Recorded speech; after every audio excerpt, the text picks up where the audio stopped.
So hey guys, welcome back to this channel. I am Chirag Siddhi.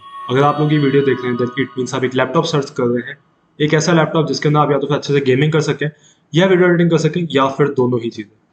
Well don't worry, आप एक बिल्कुल सही topic पे आए हैं, सही वीडियो पे आए हैं, जिसके अंदर मैं आपके सारे डाउट्स को क्लियर करूंगा एंड आपको बताऊंगा कि आपको कैसा लैपटॉप लेना चाहिए एंड लैपटॉप लेने से पहले आपको कौन कौन से टॉपिक्स पे ध्यान देना चाहिए। इस वीडियो के अंदर हम कवर करेंगे वो 4 टॉपिक्स जिसके बेसिस पे आप एक लैपटॉप को सर्च कर सकते हो, उसे बाय कर सकते हैं। एंड वीडियो के एंड में मैं आपको एक ऐसा लैपटॉप सजेस्ट करूंगा जो आपके लिए बेस्ट रह सकता है वीडियो एडिटिंग के लिए, गेमिंग के लिए। एंड ये लैपटॉप काफ़ी ज़्यादा बेटर है एज कम्पेयर टू एप्पल से।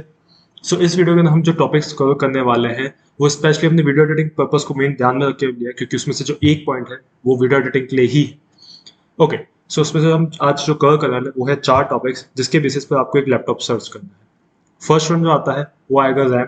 वेल बहुत बेसिक सी चीज़ है, लेकिन रैम के अंदर भी बहुत सारे लोग गलती करते हैं, तो हम उसमें डिटेल में बात करेंगे कि रैम कितनी होनी चाहिए, आपका जो कंटेंट के अकॉर्डिंग आपको कितनी रैम लेनी चाहिए और क्या एक्सपेंडेबल होनी चाहिए नहीं होनी चाहिए, वो सारी डिटेल हम उसमें बताएंगे। सेकंड जो आता है वो आता है ग्राफिक कार्ड। ग्राफिक कार्ड के अंदर बहुत सारे लोग गलती क्या करते हैं, उसकी रैम कितनी है उसके बेसिस पे लोग ग्राफिक कार्ड को चूज करते हैं एज कम्पेयर टू कि ग्राफिक कार्ड कौन सा लेना चाहिए, तो हम उसके बारे में भी बात करेंगे।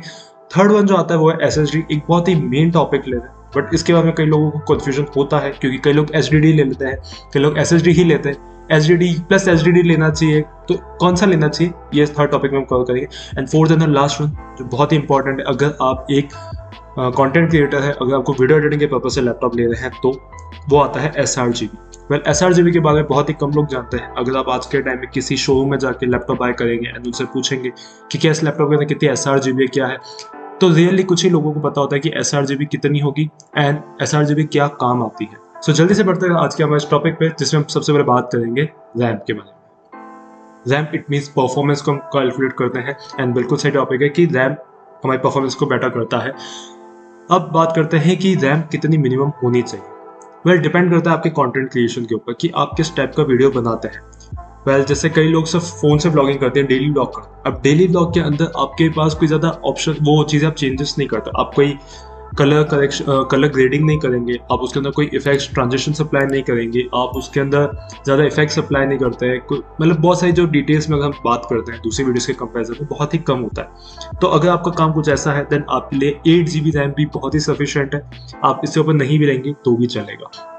अब बात करते हैं वीडियो एडिटिंग की।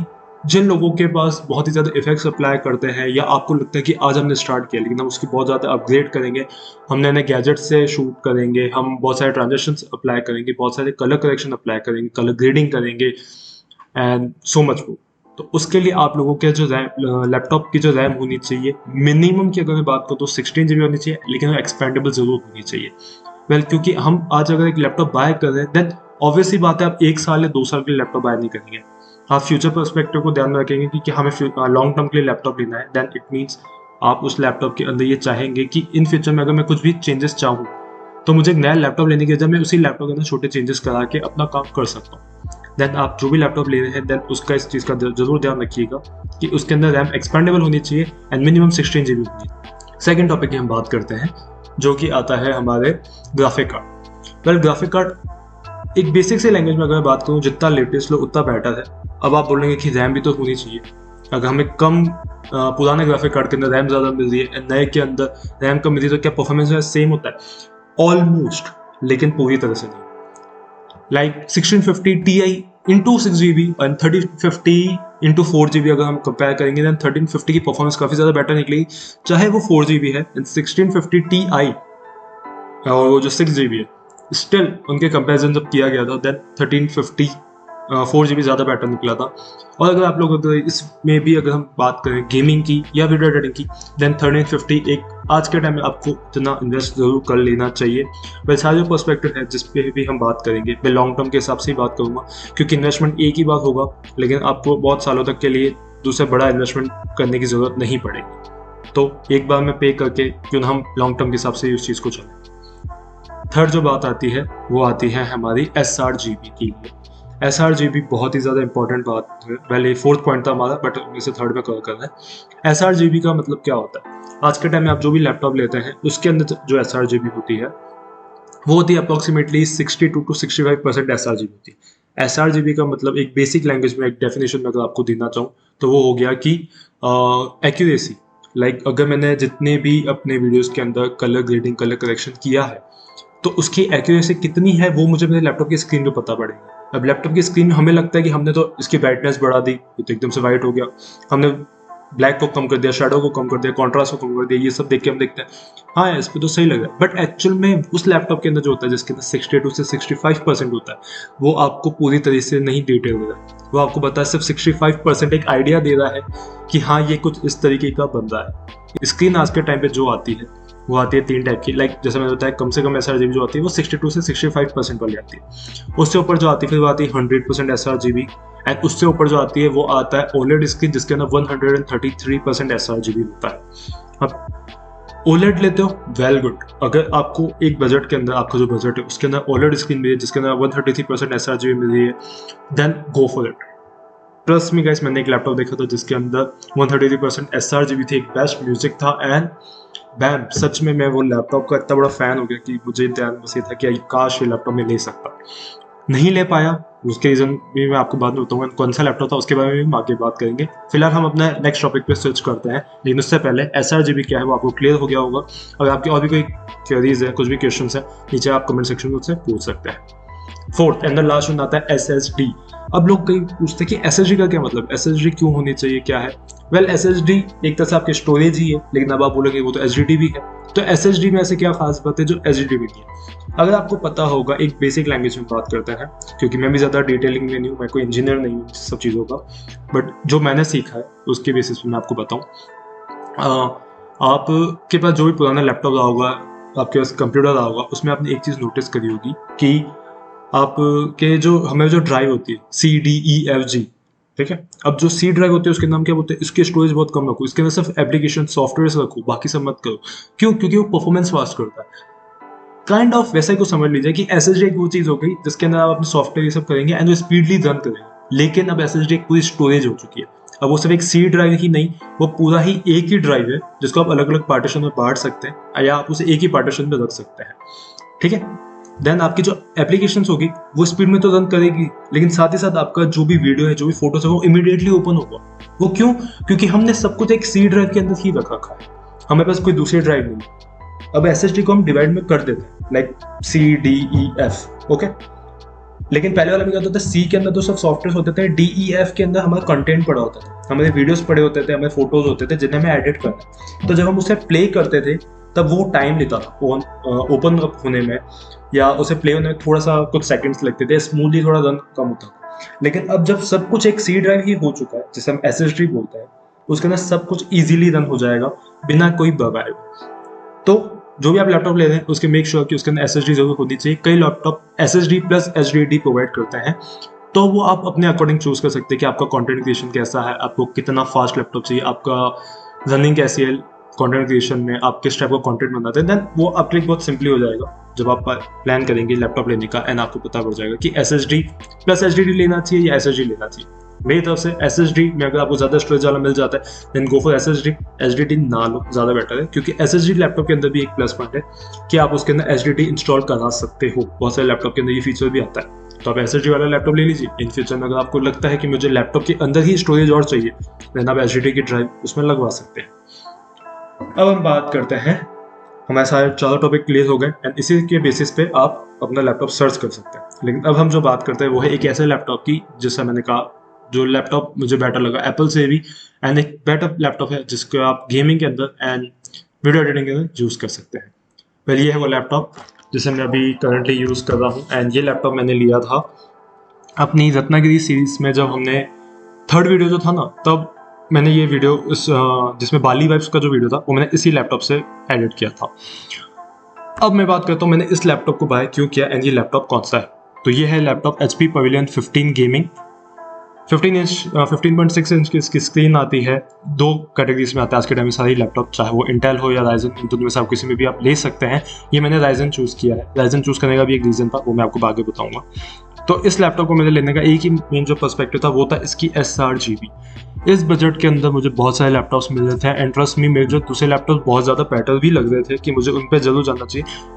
लेकिन मैं इस पर क्यों आया, इसकी SRGB को देखते हुए। sRGB 100% मुझे बहुत ज़्यादा इंपॉर्टेंट था। मुझे पता था कि आगे चल के जितने वीडियोज़ को अगर मैं अपग्रेड करना चाहूँगा, अपनी क्वालिटी को इम्प्रूव करना चाहूँगा वीडियोज़ के अंदर, तो sRGB बहुत ज़्यादा ज़रूरी है।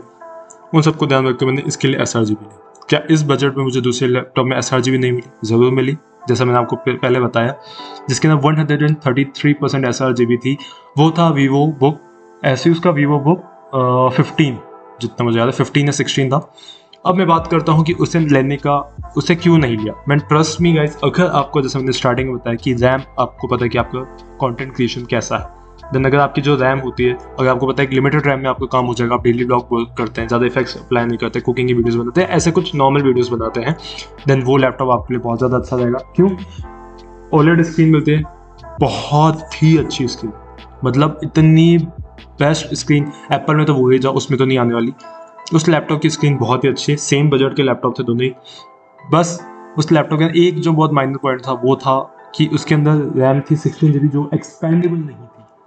मैंने उन्हें बोला कि आपके कोई भी दूसरा सा मॉडल हो जो सेम कॉन्फ़िगरेशन वाला हो, उसमें आप बस मुझे मेरे जो रैम है उसे एक्सपेंडेबल कर दो, ताकि इन फ्यूचर में अगर मुझे कभी कुछ कराना पड़े तो मैं उसमें रैम एक्सपेंडेबल करा सकूं। क्योंकि इट वॉज नॉट ईजी कि आप एक बड़ा अमाउंट सब इसलिए अभी आप पे कर दो क्योंकि आपको अच्छा लग रहा है, एंड इन फ्यूचर में आप जब पे करने जाओगे तो आपको पूरा लैपटॉप ही नया लेना पड़े। ये चीज़ नहीं हो पाती पॉसिबल हर एक के लिए। So that's why I choose this one. Otherwise मैं उस पर ही जाता। उस लैपटॉप की दोनों खासियत इस लैपटॉप से बेटर ये था।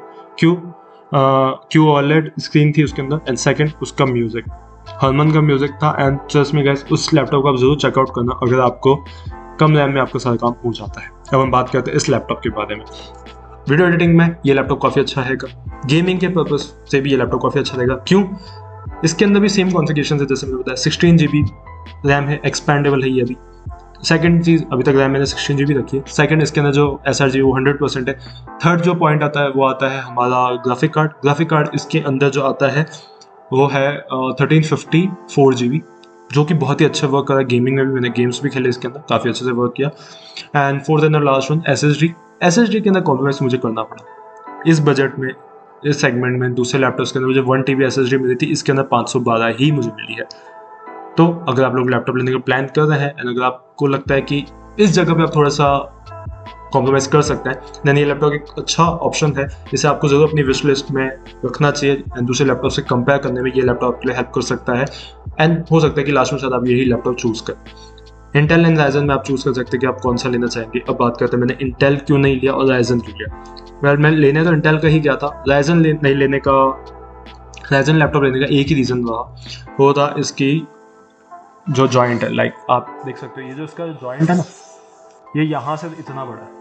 एंड अगर मैं बात करूँ इंटेल की, तो इंटेल का सब इतना सा था, लाइक इसका भी हाफ। तो उसके लैपटॉप की जो स्क्रीन थी ना, उससे लाइक अगर मुझे नीचे से ऊपर करने में भी बहुत डर लग रहा था। फ्रेंकली स्पीकिंग, मैं बहुत ज़्यादा ही लग रहा था कि मैंने लगा कुछ हो गया कल को, क्योंकि ऑब्वियसली बात है आज के टाइम एक हाथ से हम लैपटॉप की स्क्रीन ऊपर करते हैं, हम दोनों हाथ से भी करेंगे, बट इतना छोटा सा एरिया होने की वजह से मुझे बहुत डर लग रहा था। सो मैंने बोला कोई बात नहीं, लोग राइजन आज के टाइम में यूज़ करें, राइजन में कोई परफॉर्मेंस वाइज प्रॉब्लम नहीं है, तो मैंने राइजन ले लिया क्योंकि इसके सब नॉच मुझे बड़ा मिला। एंड मैंने बहुत सारे लैपटॉप सर्च किए, तो मेरे जो फेवरेट लैपटॉप इस बजट में जो भी मैंने सर्च किए, फर्स्ट वन पे तो मेरे को सही बताऊँ तो एसूस का वीवो बुक 15 लगा, बट उसमें रैम एक्सपेंडेबल नहीं थी। एंड सेकंड वन मुझे लगा HP 15, जिसकी वजह से मैंने ये लैपटॉप चूज़ किया है। सो गाइस, उम्मीद करता हूँ, आई नो ये वीडियो थोड़ा ज़्यादा लंबा हो गया, लेकिन उम्मीद करता हूँ जितने भी हमने टॉपिक्स कवर किए, जो भी मैंने आपको डिटेल में बातें बताई है, वो आपके लिए हेल्पफुल रहेगी एक लैपटॉप बाय करने में। तो अगर आपको लगता है कि वीडियो आपके लिए हेल्पफुल है, then please give a thumbs up if you like this work, like this info, share with your friends जो भी लोग लैपटॉप लेने का प्लान कर रहे हैं, ताकि हमारे एफर्ट्स भी लोगों तक पहुंचे एंड उनके लिए भी हेल्पफुल होगा एक अच्छा लैपटॉप चूज करने में। एंड इतना सब होने के बाद don't forget to hit the subscribe button and be a part of this channel, क्योंकि ऐसे वीडियोस बहुत कम आएंगे। पहली बार हम ट्रैवल वीडियो से ज़्यादातर बनाते हैं, वही बनाएंगे, लेकिन बीच में ऐसे नॉलेज शेयर करते रहेंगे जो आपके हेल्प करेगा अगर आप एक कंटेंट क्रिएटर है तो स्पेशली।